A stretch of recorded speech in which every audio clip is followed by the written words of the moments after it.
हाय दोस्तों, आप लोग कैसे हो। तो आज के इस वीडियो में मैं बताने वाला हूँ हिंदी के बहुत ही अच्छे और बहुत ही अच्छा टॉपिक मैं ले लिया हूँ। हिंदी का बहुत ही अच्छा टॉपिक ले लिया हूँ, उपसर्ग और प्रत्यय।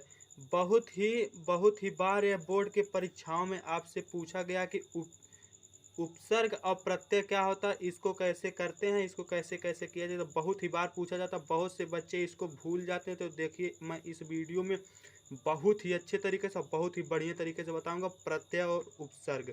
तो चलिए हम अपना वीडियो स्टार्ट करते हैं। तो देखिए, इसमें क्या होता है, प्रत्यय उपसर्ग में आपको कुछ करना नहीं होता, लेकिन ये जानते कौन सा आगे जुड़ेगा कौन सा पीछे जुड़ेगा, इसमें कंफ्यूज हो जाते हैं। तो देखिए, जो उपसर्ग है, देखिए आपका उपसर्ग आगे से जुड़ेगा। उप का मतलब उपसर्ग, उपसर्ग आपका कहाँ से जुड़ेगा, आगे से। कहाँ से, आगे से जुड़ेगा। और जो प्रत्यय होता है वो पीछे से आपका जुड़ता है। देखिए देखिए इसका डिफिनेशन हम लिखे हैं। देखिए बहुत ही सटीक और बहुत ही अच्छा डिफिनेशन है ये। देखिए किताबों में भी आपके मिल जाएगा। जो शब्दांश मतलब जो शब्द का अंश किसी शब्द के आगे जुड़कर, किसी शब्द के, जैसे मतलब आपका लिखा हार लिखा है तो उसके आगे आप प्र जोड़ दे रहे हैं, तो उसके अर्थ में परिवर्तन हो रहा है कि नहीं हो रहा है, हो रहा है ना। तो ऐसे ही आपका किया जाएगा। जो शब्दांश किसी शब्द के आगे जुड़कर उसके अर्थ में परिवर्तन कर दे, उसके अर्थ में परिवर्तन कर दे, उसे क्या कहते हैं, उपसर्ग कहते हैं। क्या कहते हैं, उपसर्ग कहते हैं। अब देखिए इसका एग्जाम्पल आप देख लीजिए। जैसे मैंने यहाँ पर लिख दिया हार, इतना तो आपको समझ में आ रहा है। उसके फिर हम इक्वल करके अगर लिख दे रहे हैं प्र, फिर उसमें जो यही हार लिखे हैं इसमें हार जोड़ देते हैं, तो बराबर में आपका क्या हो जाएगा, प्रहार। देखिए प्रहार क्या हो जाता है, प्रहार। इसका मतलब होता है हार, गले वाला हार, गले वाला हार। और इसका मतलब होता है वार करना। देखिए वार करना, इसके अर्थ में चेंज हो गया कि नहीं, हो गया ना। सेम टू सेम ऐसे ही बहुत ही सिंपली तरीके से, अब बहुत ही अच्छे तरीके से इसको किया जाएगा। जैसे मैंने लिख दिया, जैसे मैंने लिख दिया विज्ञान, क्या लिख दिया, मैंने लिख दिया वैज्ञानिक, वैज्ञानिक ये लिख दिया। देखिए आपका वैज्ञानिक लिखा है।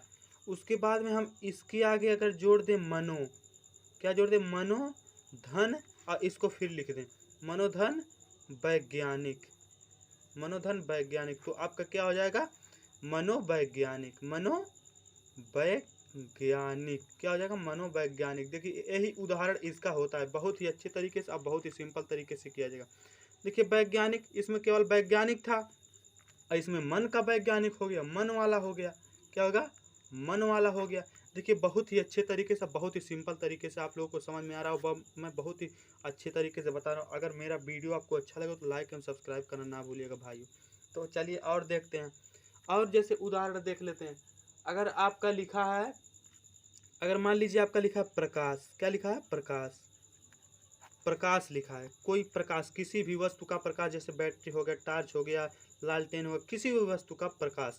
तो देखिए अगर इसके आगे हम जोड़ देते हैं, इसके आगे हम जोड़ देते हैं अगर आपका, तो देखिए आपका अगर लिखा है प्रकाश, तो इसके आगे अगर हम वी जोड़ देते हैं तो वी धन प्रकाश, तो आपका क्या हो जाएगा, आपका बराबर में हो जाएगा वी प्रकाश। क्या, वी प्रकाश हो जाएगा आपका। देखिए ऐसे ही आपका किया जाएगा। तो इतना तो आपको समझ में आ ही रहा होगा। अब देखिए उसके बाद आगे और भी उदाहरण देख, जैसे आप और देख लीजिए। अगर आपका लिखा है भाविक, क्या लिखा है, भाविक, अगर आपका भाविक लिखा है तो आप इसमें अगर प्र जोड़ते हैं और धन यही फिर लिख दें भाविक।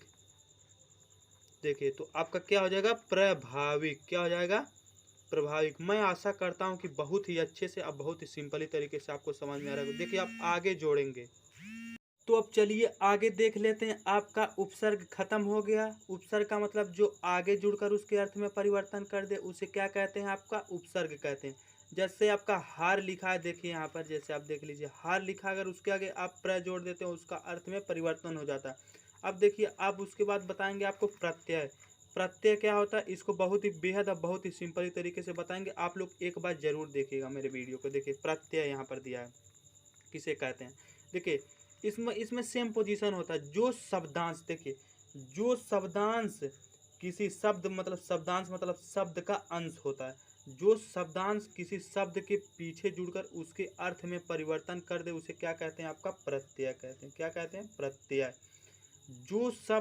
जो शब्दांश किसी शब्द के पीछे से जुड़ के, जैसे मान लीजिए मैं उदाहरण ले रहा हूँ। उदाहरण एग्जाम्पल के तौर पे, जैसे मान लीजिए आपका लिखा है, अगर आपका लिखा है अना, क्या लिखा है? अना। अगर मान लीजिए आपका अना लिखा है, उसका फिर उसके बाद अगर उसमें हम मिक जोड़ दे रहे हैं तो बराबर में आपका क्या हो जाएगा? अनामिका। अनामिका क्या हो जाएगा? आपका अनामिका। अब देखिए मैं बता रहा हूँ कैसे। देखिए अना पहले आया है, अम्मिका बाद में आया, तो क्या पहले जुड़ा है कि बाद में जुड़ा? देखिए मैंने अना था इसमें और उसके बाद में क्या जोड़ दिया मैंने? मिका जोड़ दिया, मतलब मिका जोड़ दिया, तो क्या हो जाएगा मिलकर? अनामिका। देखिए पीछे से जुड़ा कि नहीं? पीछे से जुड़ा। तो देख लीजिए जो पीछे से जुड़ता है उसी को प्रत्यय कहा जाता है और जो आगे से जुड़ता है उसी को उपसर्ग कहा जाता है। अब देखिए और देख लीजिए उदाहरण, जैसे मैंने लिख दिया सा, मैंने सा लिख दिया, उसके बाद में इसमें हम जोड़ दिए छर। क्या? छर। तो क्या हो जाएगा? साक्षर। क्या हो जाएगा? साक्षर। देखिए पहले था सा, उसके बाद में जोड़ दिए छर, तो क्या हो जाएगा? बाद में जोड़ दिए, अंत में जोड़ दिए। ये पहले था और उसके बाद में इसको बाद में जोड़ दिए, तो क्या हो जाएगा आपका? साक्षर। इतना तो आपको समझ में आ ही रहा होगा। अब देख लीजिए एक एग्जांपल मैं और दे देता हूँ आपको। जैसे आपका लिखा है चित्र। मान लीजिए आपका लिखा है चित्र लिखा, उसमें हम अंतिम में कार जोड़ देते हैं, तो आपका क्या हो जाएगा बनकर? चित्रकार। क्या हो जाएगा? चित्रकार। इतना तो आपको बहुत ही बेहद और बहुत ही अच्छे तरीके से समझ में आ रहा हो। देखिए जो अंत में जुड़ता है उसे क्या कहते हैं? प्रत्यय कहते हैं। क्या कहते हैं? प्रत्यय। मैं इसलिए बार बार बता रहा हूँ कि आपका कंसेप्ट जो हो क्लियर हो, आपको कोई डाउट ना रहे। जो आगे जुड़ता है उसे उपसर्ग कहते हैं और जो बाद में जुड़ता है उसे प्रत्यय कहते हैं। अब देखिए मैं एक और बता देता हूँ। अगर आपका लिखा है लकड़ लिखा है, देखिए पहले है, ये ध्यान दीजिएगा, पहले है और उसके बाद में हम जोड़ दिए हारा। क्या जोड़ दिए? हारा। तो आपका क्या हो जाएगा बनकर? देखिए मैं यहाँ नीचे लिख देता हूँ, क्या हो जाएगा आपका? लकड़हारा। क्या हो जाएगा? लकड़हारा। आई होप, मैं आशा करता हूँ दोस्तों कि आप लोगों को बहुत ही अच्छे तरीके से, बहुत ही सिंपली तरीके से समझ में आ रहा होगा। अगर आप लोग मेरे चैनल पर नए हो तो चैनल को लाइक एवं सब्सक्राइब करना ना भूलिएगा। धन्यवाद।